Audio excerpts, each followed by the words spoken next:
قبل القول والعمل. إمام البخاري رب رحمه سافر وان علمي بدكنسي وصايك من دار يدرا وصايك من يدرا وصايك من دار يدرا بكنسات دوساجد كان يكون من دار وصايك من يدرا وان تفسير دوساجد وصايك من دار ينزل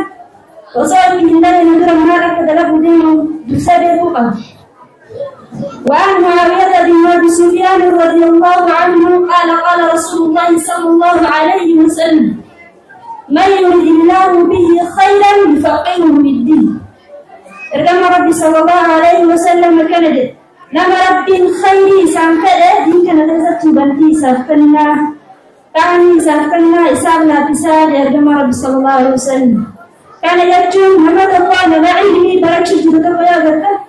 ربي سبحانه وتعالى خيري سانكده جتونا مقبولة ربي